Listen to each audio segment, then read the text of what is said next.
7 તારીખે રાજ્યભરમાં મતદાન થવાનું છે। બીજી તરફ ગરમીનો પારો પણ ઊંચકાઈ રહ્યો છે।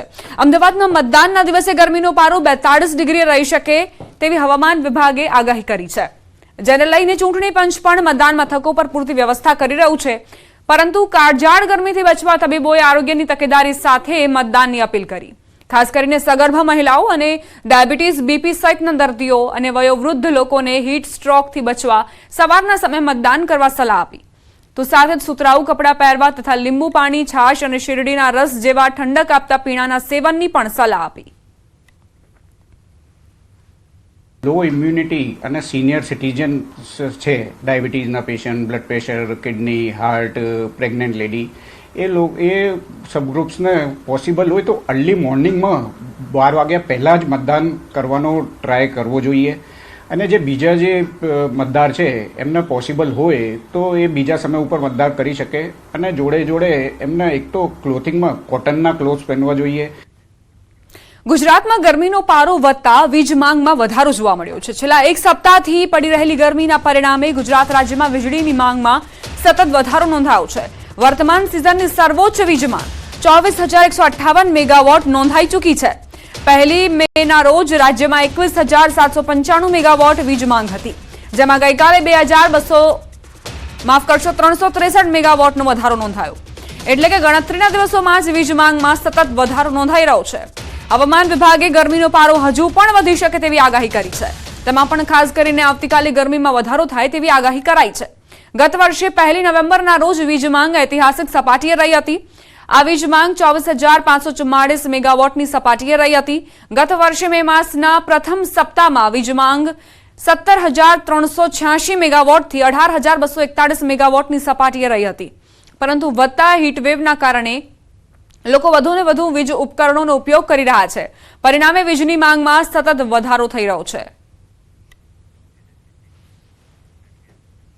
ખંભાળિયામાં એસટી બસ પર મહિલાએ પથ્થરમારો કર્યો। દ્વારકા કૃષ્ણનગર રૂટની બસ પર મહિલાએ પથ્થર મારી કાચ ડેમેજ કર્યો। રેલવે સ્ટેશન પાસે આ ઘટના બની। બસમાં સવાર અન્ય મુસાફરોને બીજી બસમાં બેસાડીને રવાના કરાયા। અજાણી મહિલાએ બસ પર પથ્થર ફેંકી પોતાના 2 બાળકોને પણ તરછોડીને નાસી ગઈ। માસૂમ બાળકોને જોઈ લોકોના ટોળા એકત્રિત થયા। પોલીસને ઘટના અંગે જાણ થતા પોલીસે તપાસની શરૂઆત કરી। બસ ને ખંભાળિયા રેલવે સ્ટેશન પાસે કોઈ અજાણી સ્ત્રીએ પથ્થર કાચમાં મારતા કાચ ક્રેક ડેમેજ થઈ ગયેલો છે, અને જેના બદલ આગળની કાર્યવાહી માટે પોલીસ સ્ટેશને ડ્રાઈવરને મોકલેલા છે। જો તમારા રિઝલ્ટમાં 100 માર્ક્સમાંથી 150 ગુણ આવે તો તમે તો રાજીના રેડ થઈ જ જશો ને। જી હા, આવો જ એક રમૂજી કિસ્સો સામે આવ્યો। દાહોદમાં પ્રાથમિક શાળાના એક વિદ્યાર્થીના પરિણામમાં 200માંથી 211 ગુણ આવ્યા છે। ઝાલોદ તાલુકાના ખરસાણા ગામે ધોરણ 4ની એક વિદ્યાર્થીનીને ગુજરાતી અને ગણિતમાં અનુક્રમે 200માંથી 211 અને 212 માર્ક્સ આપી દેવાયા, અને આ પરિણામ સોશિયલ મીડિયામાં વાયરલ થતા ચર્ચાનો વિષય બન્યું। પરિણામ જોઈ ખુશ થયેલા વંશીબેન પરિણામ પત્રક ઘરે લઈ ગયા હતા, જેમાં પરિણામમાં ભૂલ પકડાઈ હતી। જોકે બાદમાં આ પરિણામમાં સુધારો કરવામાં આવ્યો। પરિણામ બનાવનાર શિક્ષકની ભૂલે આખા જિલ્લામાં રમૂજ ફેલાવી, સાથે જ ચર્ચાઓએ જોર પકડ્યું હતું। આ મામલે શાળાના આચાર્યએ કહ્યું કે આ કમ્પ્યુટરાઇઝ્ડ ભૂલ છે।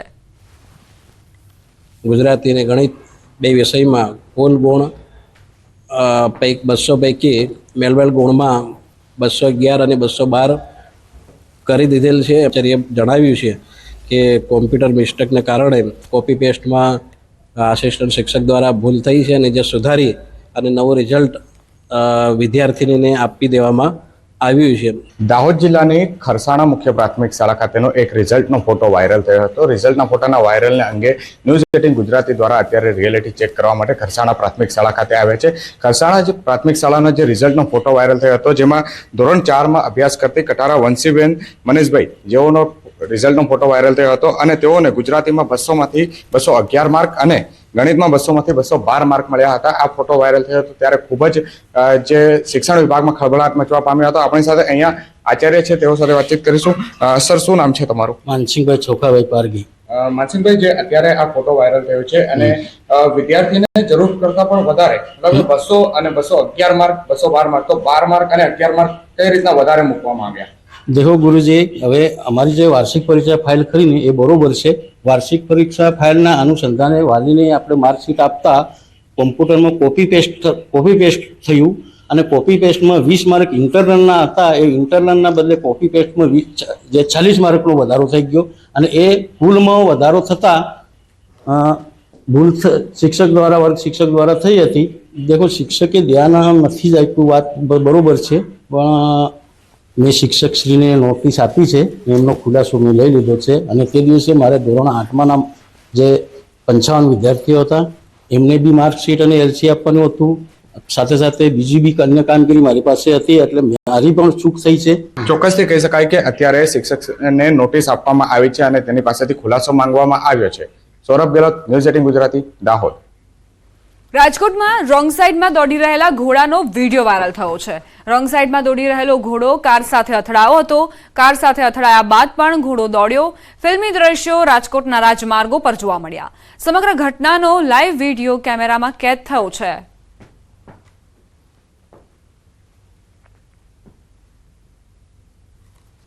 તો બે અલગ અલગ તસવીરો જુઓ. એક તરફ ઘોડો જે રોંગ સાઈડમાં દોડ લગાવી રહ્યો છે, સામેથી કાર પણ આવી, પરંતુ તે અથડાયા બાદ પણ અટકતો નથી. અહીં કારની દુર્દશા થઈ તેની તસવીરો પણ જુઓ. રાજકોટમાં આ વિડીયો ખૂબ જ વાયરલ થઈ રહ્યો છે.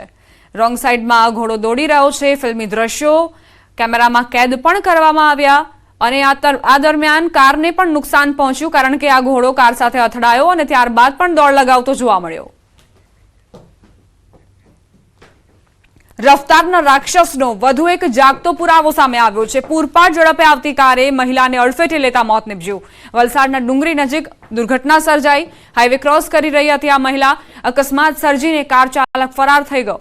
અકસ્માતના લાઈવ દ્રશ્યો સીસીટીવીમાં કેદ થયા. તો આ મહિલા જે રોડ ક્રોસ કરી રહી હતી, પરંતુ એકાએક જ એક કાર ચાલક પૂરપાટ ઝડપે કાર લઈને ત્રાટક્યો અને આ મહિલાનું મોત નીપજ્યું. રોડ રસ્તા પર નહીં, રેલવે ટ્રેક નહીં, પરંતુ અકસ્માત થયો રેલવે પ્લેટફોર્મ પર. સુરતમાં રેલવે પ્લેટફોર્મ પર એક વિચિત્ર અકસ્માતની ઘટના બની. આ અકસ્માતથી તમે પણ નવાઈ પામી જશો. સુરતમાં રેલવે સ્ટેશનના પ્લેટફોર્મ નંબર 1 પર બેટરી ઓપરેટેડ કારના ડ્રાઈવરે અકસ્માત સર્જ્યો, જેમાં એક વ્યક્તિનું મોત નીપજ્યું. બેટરી ઓપરેટેડ કારના ડ્રાઈવરે એક્સિલેટર જોરથી દબાવતા અચાનક કાર શરૂ થઈ ગઈ અને પ્લેટફોર્મ પર સૂતેલા અજાણ્યા વ્યક્તિનું મોત નીપજ્યું.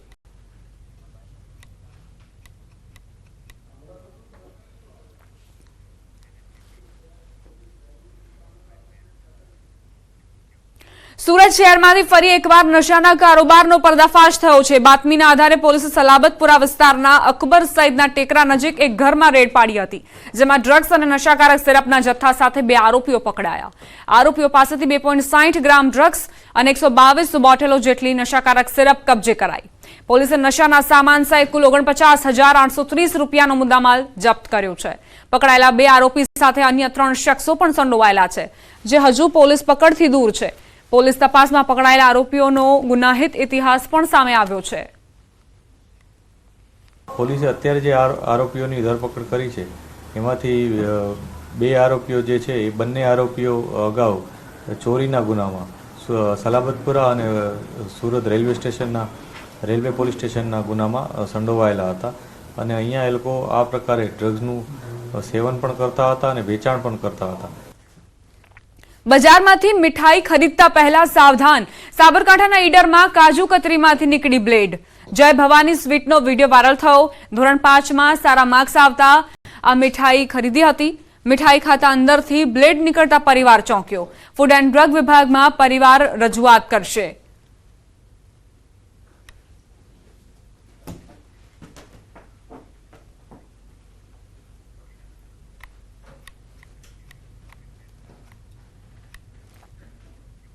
સુરત લોકસભાના પૂર્વ કોંગ્રેસ ઉમેદવાર નિલેશ કુંભાણીના ટેકેદારો સામે ફરિયાદ દાખલ કરવા માંગ ઉઠી છે.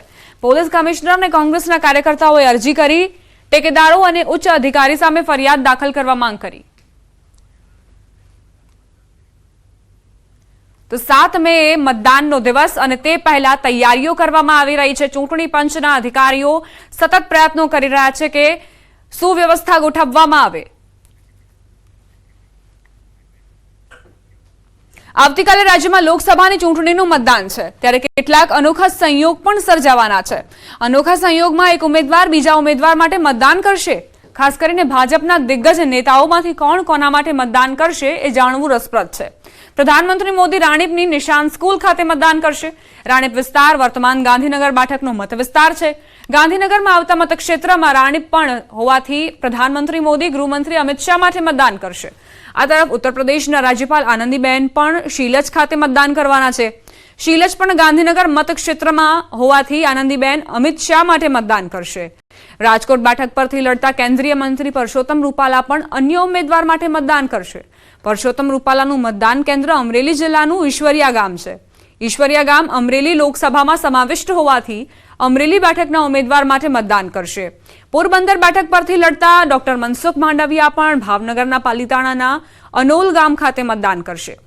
અનોલ ગામ ભાવનગર બેઠકમાં હોવાથી માંડવિયા ભાવનગરના ઉમેદવાર માટે પોતાનો મત આપશે.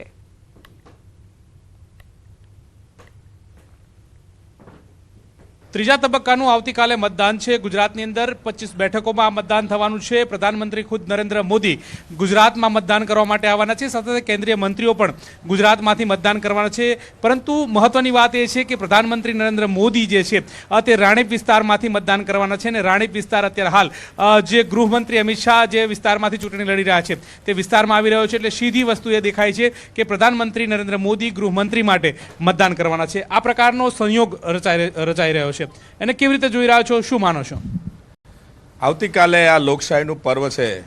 એ લોકશાહીના પર્વની અંદર ગુજરાતના પનોતા પુત્ર વડાપ્રધાન નરેન્દ્રભાઈ મોદી સાહેબ એ રાણીપના મતદાર છે અને રાણીપમાંથી મતદાન કરવાના છે. પણ મતદાન કરવાના છે આ દેશના મજબૂત ગૃહમંત્રી શ્રી માન્ય અમિતભાઈ શાહ સાહેબ માટે. તો વડાપ્રધાન શ્રી માન્ય એમના મંત્રી શ્રી ગૃહમંત્રી શ્રી અમિતભાઈ શાહ સાહેબ માટે મતદાન કરવાના છે. એક બહુ મોટો સુયોગ, બહુ મોટો સુભગ થયો છે. કેમેરા પર્સન શ્રેણિક મહેતા સાથે ગૌતમ શ્રીમાળી, ન્યૂઝ 18 ગુજરાતી, અમદાવાદ.